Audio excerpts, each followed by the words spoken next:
Yeah. So welcome this to launch of Nine Cloud Journal. I'm BJR Nathan, which is Scott Raven. We're both the editors of this journal. And I'd like to start off with my little paragraph of my welcome statement.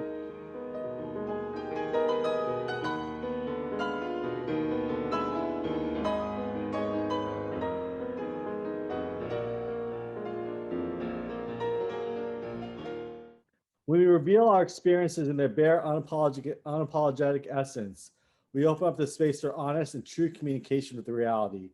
We can choose to perpetuate nonsense and violence and suffer as a result, or we can choose to embrace reality and grow as society and individuals.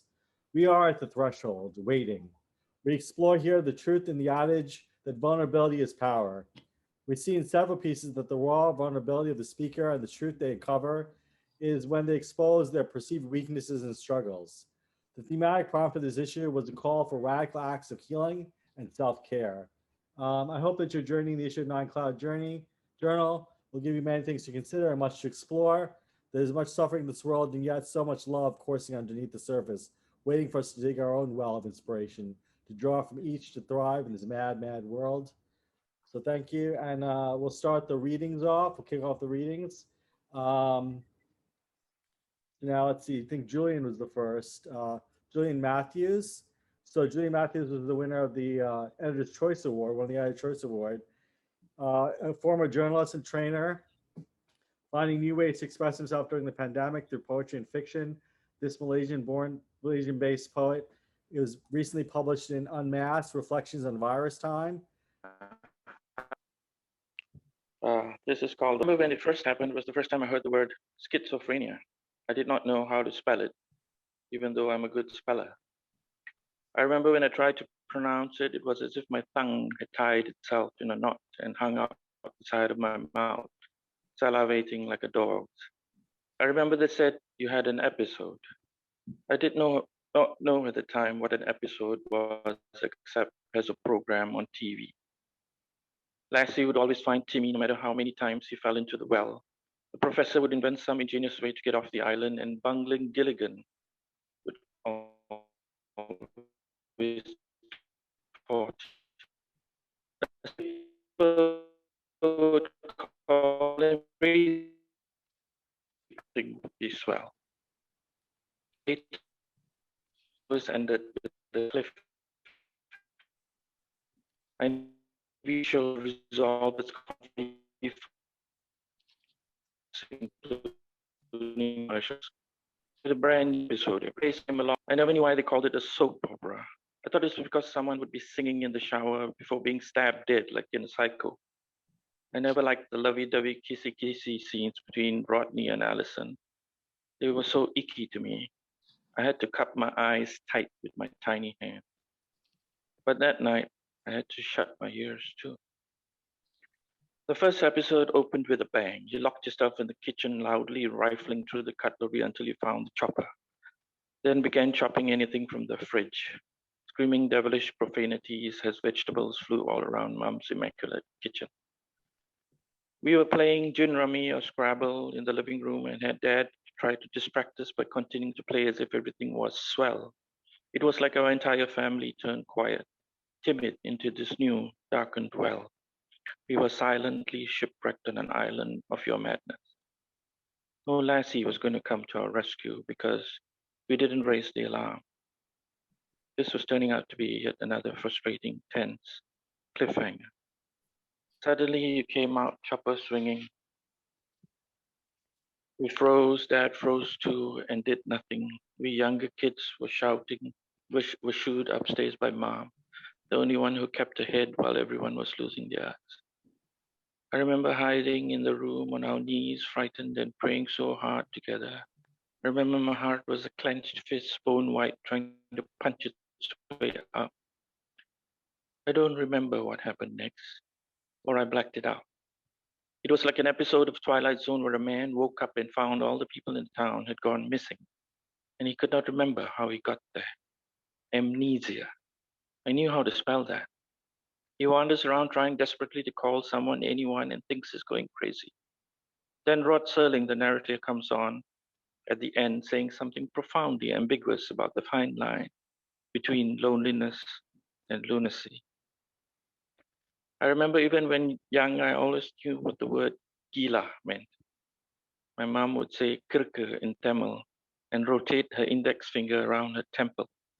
I knew that if you were gila, they would send you to Tanjung Rambutan or a mental ward. I remember once reading in the Malay Mail the paper that cares of a woman who lay in the middle of the road daring a bus to run over her in traffic. They arrested her and sent her to the General Hospital mental ward, said the report. That gila woman in the story was you. It was another episode. I remember mom and my brother once tying you up in the back with ropes and raffia string, anything they could find, and you protested wild-eyed, shrieking like you were possessed before the ambulance came. It was just another episode, they say. During family gatherings, the older ones would whisper to others, heads cocked parrot-like, saying, "It ran in the family." A cousin, an auntie, an uncle, all cuckoo. We all had a touch of the kirke, dipped from the same well. I remember when I first heard the word manic depressive, I thought they named this illness after Mannix, the private detective. Perhaps only he could resolve this episode in 45 minutes. It's been 45 years.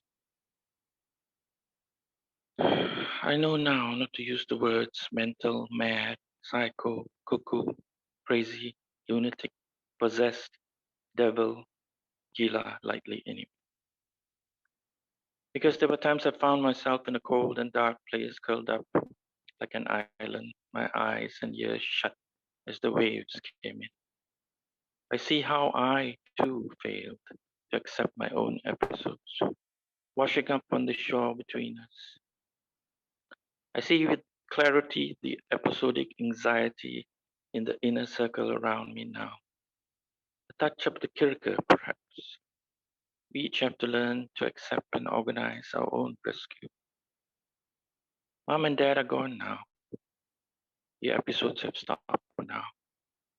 I don't watch any TV these days anyway. I can't stand the cliffhangers and season enders. Perhaps you still do. I hope that you are well. Thank you. Thank you. Thank you. Bravo, bravo.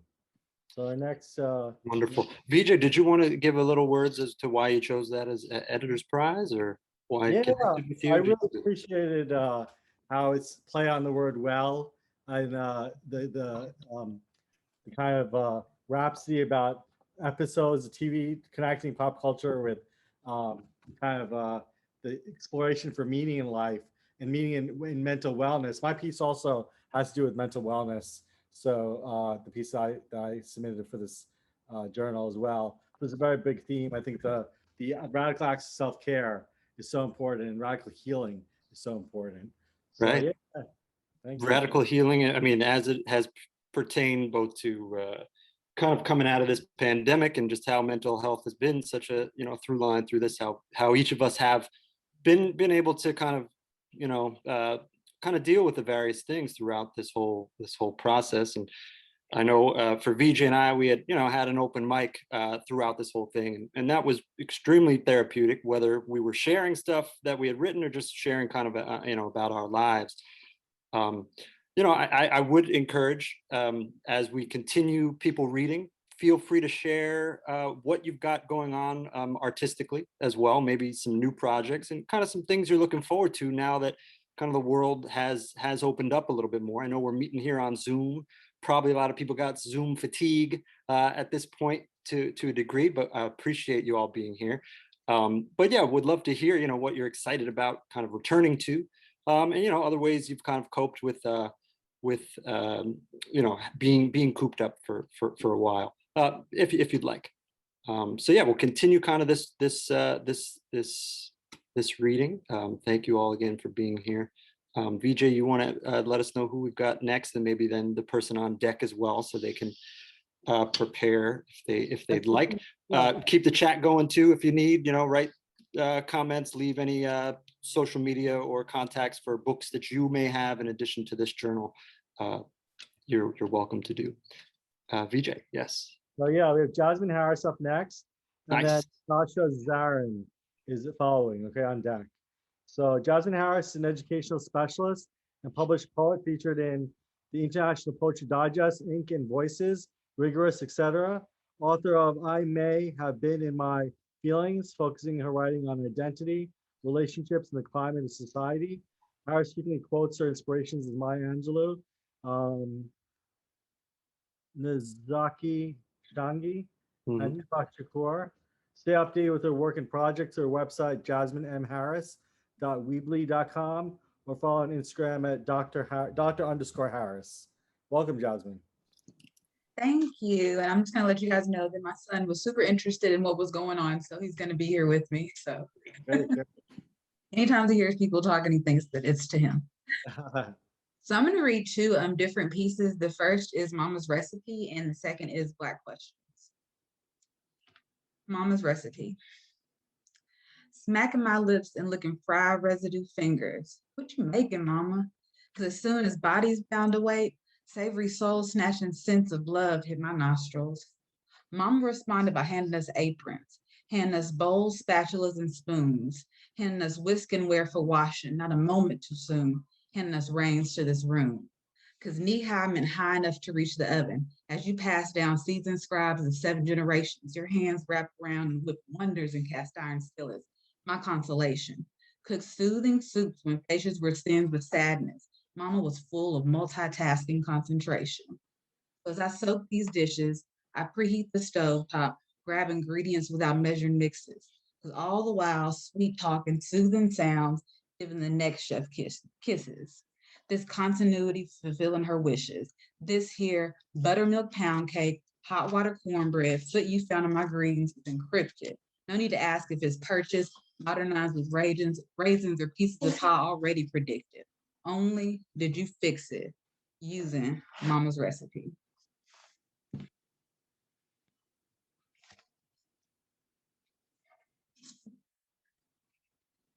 And the second piece is Black Questions. Can someone tell me why I buried my brother today? Tell me why I was clawing at the casket trying to capture our last moment. I couldn't look away. Couldn't tell you the number of times I begged him to be careful.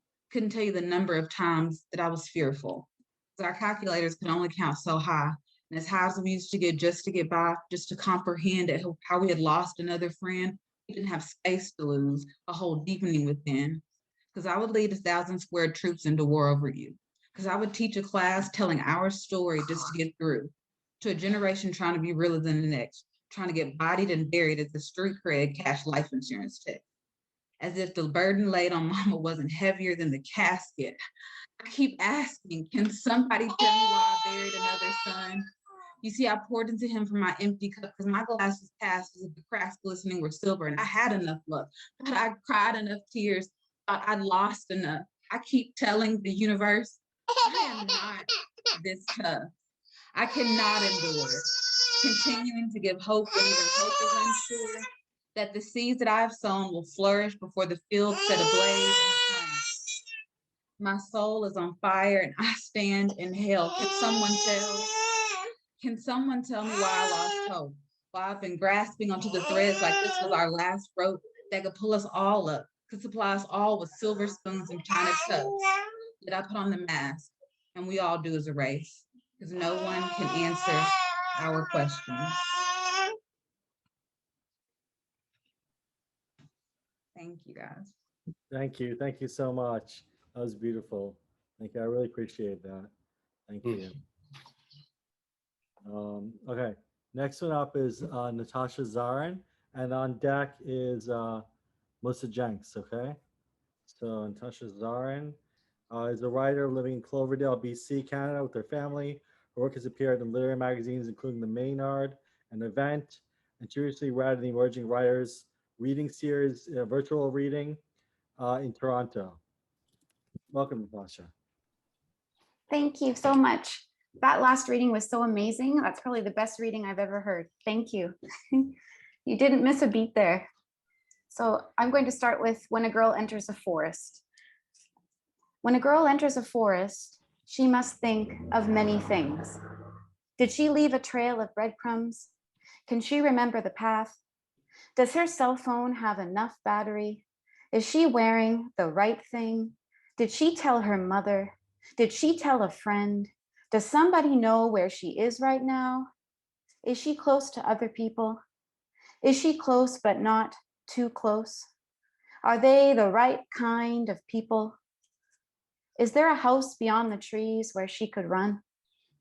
Did she turn off her music and listen, not to chickadees or hawks circling, but that other thing? Is it her heart or footsteps behind her? Is it her hair that beats against her back as she runs faster, or her heart or footsteps behind her? Hadn't her neighbor warned her about that woman? He'd said, stick to the field at the school. He'd say he'd warned her, shaking his head like the others if she'd gotten away, how she'd been lucky. If she hadn't, how she'd been a fool asking for it, though they probably wouldn't have said that out loud. When a girl enters a forest, she must think of many things. And I'm going to read one more for you. I guess over the time of the pandemic, I would fantasize about leaving BC, even though BC is beautiful.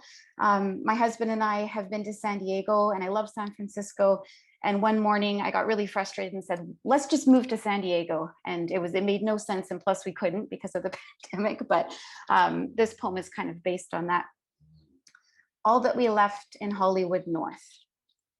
It all started in the kitchen when I took a bite of a ripe medjool date and said, I think we should move to California and pull fat avocados off the tree. I'll grow long tan legs, walk around Sunday mornings in a tie-dye t-shirt you now wear, run barefoot through rows of lemon trees.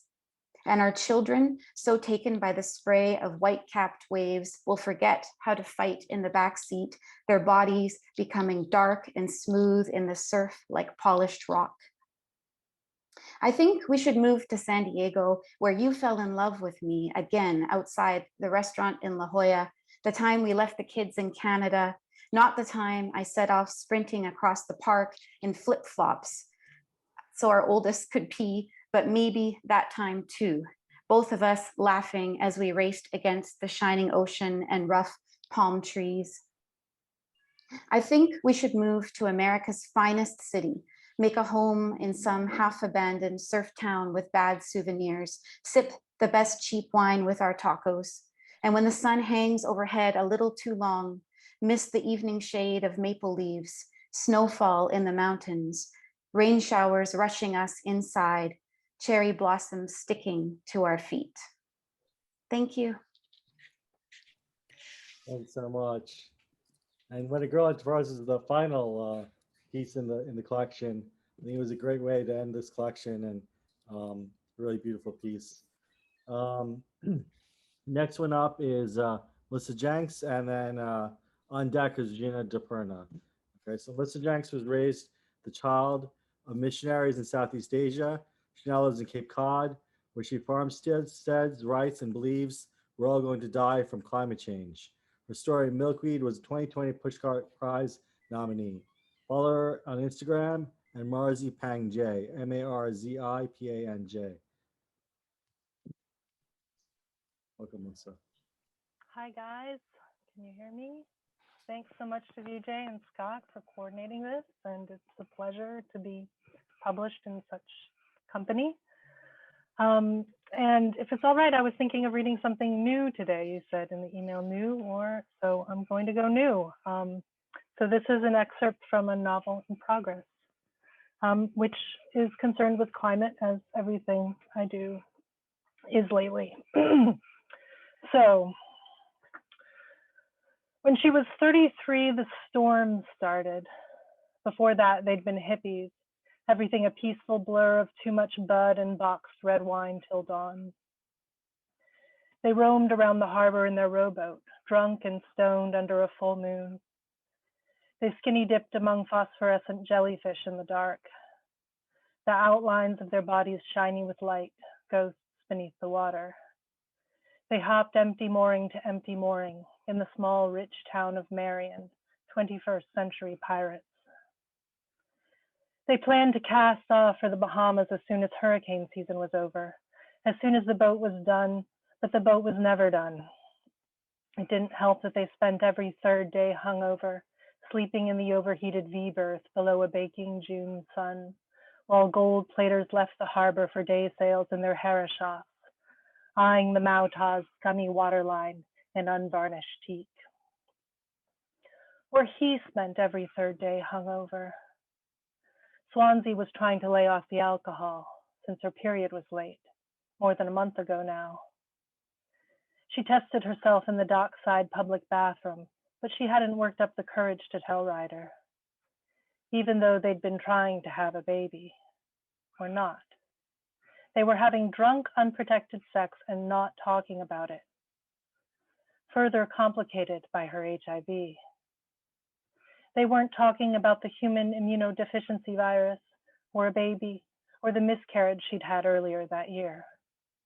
What they were talking about was the hurricane.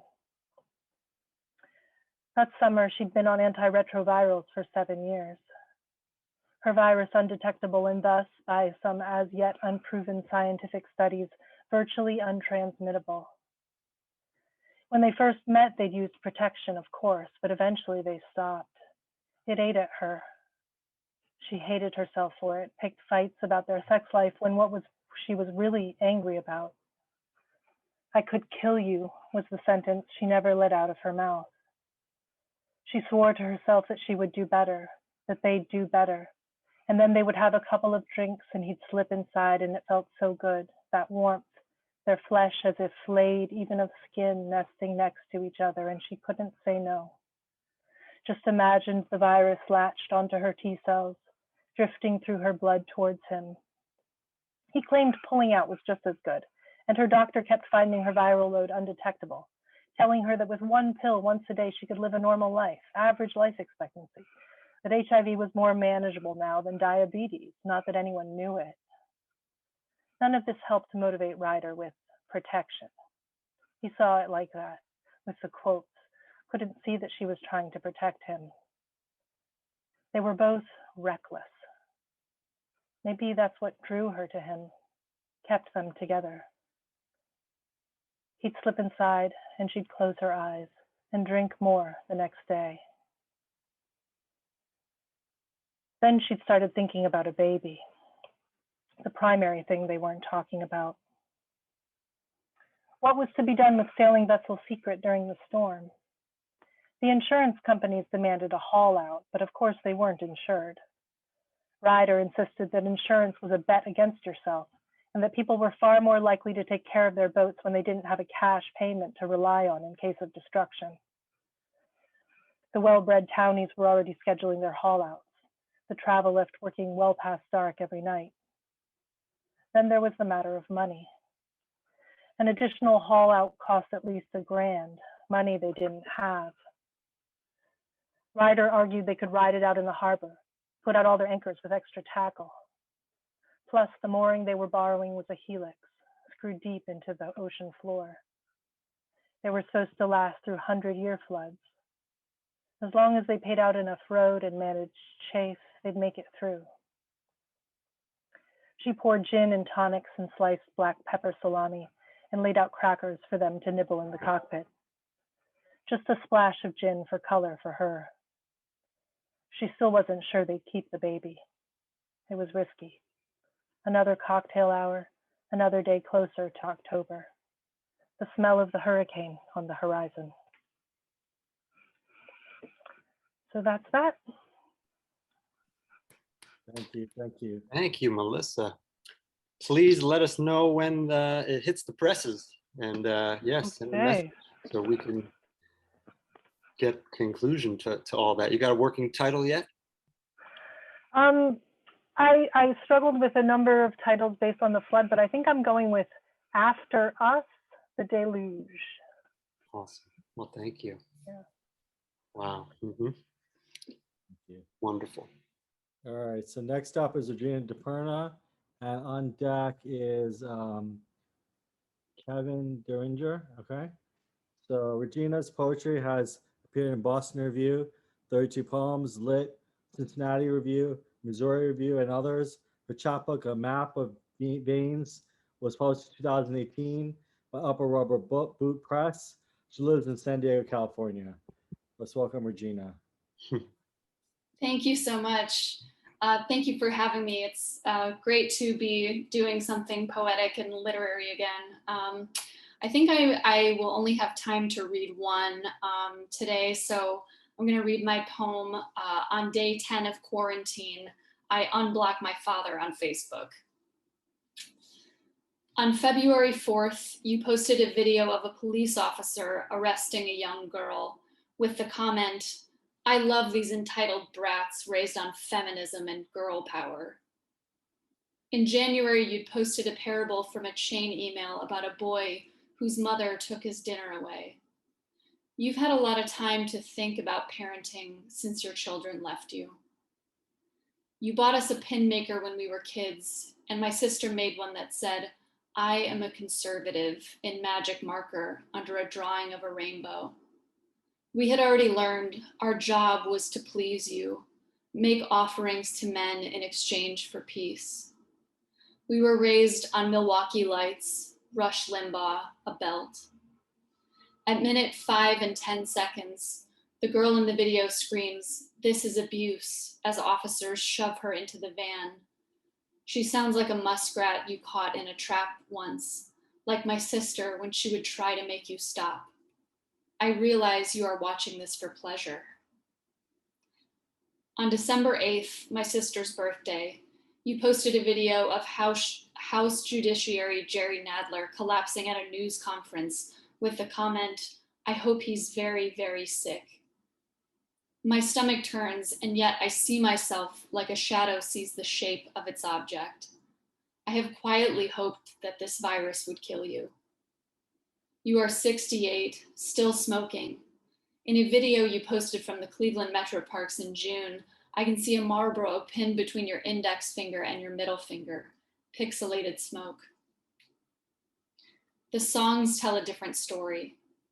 In November, you posted a video of Elvis singing Bridge Over Troubled Water. His upper lip is sweating. He's well into his Demerol years in Vegas, yet his voice still has a stone smooth timbre unravaged by addiction. He's just so damn good, you write. I forget that you have the capacity to love music as much as you do. When I was little, I thought you wrote Let It Be because you played it for me on acoustic guitar. It wasn't until I heard it in the grocery store years later that I realized it was the Beatles. Although I don't turn the sound up on the videos you post of yourself, I assume your voice is shot to shit. Your face looks like a fallen monument. You have no one to lay yourself down for. On Christmas Eve, you posted a version of The Sound of Silence. I think of you, woozy drunk at the kitchen table, trying to screw the head back onto my baby doll. You keep trying to force her, but you can't. Thanks. Thank you. Thank you. It's very emotionally resonant. I think for many people kind of thinking about our relationships over Facebook and virtually, and well as all the charged political climate we live in. So thank you. Father's Day having been a week ago on the 19th. Yeah, I mean, such sword-like lines. Very, very, very, very nicely done. And another aspect of the prompt had been, what would a performance poem look like on the page too? Could you get, a picture of the emotion and kind of the action of a poem by reading it? And I think that does that so well as well. So thank you, Regina. Thank you. Thank you so much. Yeah. All right. So next up is Kevin. Kevin Derringer is a retired Broadway performer and teacher. Publications: 3 theatrical biographies and a memoir, Bad Sex in Kentucky, poems in Imagine Out and Literary Accents, 3 produced plays: Regarding Mrs. Carter, Naked on Request, and Limestones, 1833, radio play co-author. His poems keep time with his Kentucky heritage, his life as a LGBTQ person, and his own erratic pulse. Welcome, Kevin. Yes. Thank you, all of you. I'm terrified to follow what I've heard because it's been lovely. I was last fall asked to be part of a development team for a play about cholera in Kentucky. And the first thing that struck me were all the parallels with the current pandemic, the isolation. And I had to imagine, I was asked to write about an uneducated person, someone who would not have known what was going on. And so I sort of jumped into my own loneliness of the time and my own fears. And it's a fairly long piece, and I only have time to read a bit of it. It's also in dialect. It's actually the voice of my Uncle Bill, although I didn't tell him that. I spent a long time in New York City trying to drop my Kentucky accent, and I've retired back here, and I love the sound of speech around here. So forgive me as I jump into the accent as well. You might ask me where I was when this all started, and I'm not right sure I could tell you, but I could tell you where I worked. I worked on the street or in the shops or in the taverns down by Cheapside. And for once, I weren't in no jailhouse. Well, truth be told, I were up to my boarding house room. I stayed there for 3 nights and 3 days. I sat on the bed, sagging down almost to the floor, and sometimes just sat on the floor, not sleeping much, eating on some stale bread and sipping on some hooch I'd stashed back at the bureau for a rainy day. Not that it was raining, it were damn hot in that room. The noonday were a fire in the sky, and nighttime weltered in the embers of the day. But I didn't raise no sash nor leave that room for them 3 days and 3 nights. I know what you're wondering, but I kept the lid on the slop jar tight. A fella can only take so much, and yet I stayed to myself. Quarantine, they called it. And nothing did I know outside my room. First night, my landlady, she knocked at my door, and she knocked again. She said, "Mister, hey, mister," but like she didn't want no answer. She went away, and I didn't hear a call no more from me nor nobody. On the second night, I heard a bell a-tolling somewhere, lonesome as an orphaned child. And one of those mornings, I forget which one, I heard some old rooster shouting somewhere. And when I didn't hear that old bird again, it was like losing a friend. But like I said, the sash stayed down, and I only looked out the window late, like hoping the moon was somehow still in the sky. And sometimes it were there, hanging high up and far away, like a big old clock that had lost its hands and given up on time. 3 days and 3 nights, but I finally fall back into time and leave my room. I open my door and kind of look for my landlady, but her whole house is as quiet as a waiting tomb. She ain't there. Her old granny who slept in the front room and snored, she ain't there neither. And them other boarders is lit out and gone. I can't even remember their names no more. Even the old kitchen woman is nowhere to be seen. That house is empty, except for a sorry looking dog whimpering out back by the stable. First thing I do is open the back gate for that old mutt, and he's gone before I can think about where he'd go or where I'm a-going. But I walk back and out the front door and down the porch and into the street. Not a soul out there anywhere. No one, and not a sound. Not right away, not usual. I head down to Cheapside. Always somebody messing around at Cheapside, arguing about drinking too much, talking about hemp and horses, wailing about women, what's done them a bad deal. But all along, under that searching sun, not a soul. Then sudden, like a chariot out of the time of Moses, an open carriage tears into sight, all grand, coming up fast. 2 horses, so I know it's fancy folks are coming. Them horses heavy breathing and ripping out like Jeremiah's cursing their every step. The driver's wearing a mask, but his eyes are scared. No time for me nor nobody. There's 2 women, as I can see, riding high in the carriage, ladies by the look of them, rich ladies, Todd or Clay or Gratz ladies most like, stiff back, stiff in black bonnets on their heads, just so, parasols pointed at the sky, dainty kerchiefs bordered wide in black over their mouths, holding back screams, I reckon, and the air as they pass carries the scent of their lady sweat. Oh, talcum and milk gone bad. Them rich lady eyes peering out nervous and pink like weeping rabbits, and I know they're scared too. Maybe scared of me, but more like scared of the day and the sun and the time and the silence that stretches out everywhere. Except for the sound of them horses and the wheels of that fearful carriage. And then, in a heap of dust, they're gone, gone, gone. And I'll stop there. Thank you very much. It does not end well. Little teaser. Thank you, Kevin. Is that part of a larger work too that you're going to put together, release separately in some capacity? It actually has already been produced as a radio play. Oh, nice. I was working with two other authors, all on Zoom. We never met. Uh-huh. And doing the editing. We were all writing very independently. Their pieces are very regular theatrical dialogue. Got it. And Got it. mine, I wanted somebody who was not a poet, but who was in his desperation reaching for imagery from what he knew. Yeah. So that's what that is. Oh, thank you. Yeah. He sits down at the end and dies. So what are you going to do? Anyway, thank you all for listening. Is that a bunch of cassettes or CDs to your right there? I am writing a book about Shakespeare performance on audio. Those are all recordings of Shakespeare. Fantastic. Huge Shakespeare fan. Oh, that's great. Thank you. I forgot they're in the background. Sorry. Yeah, no, it's interesting. But it's LP, cassettes, CDs. Oh, yeah, that's awesome.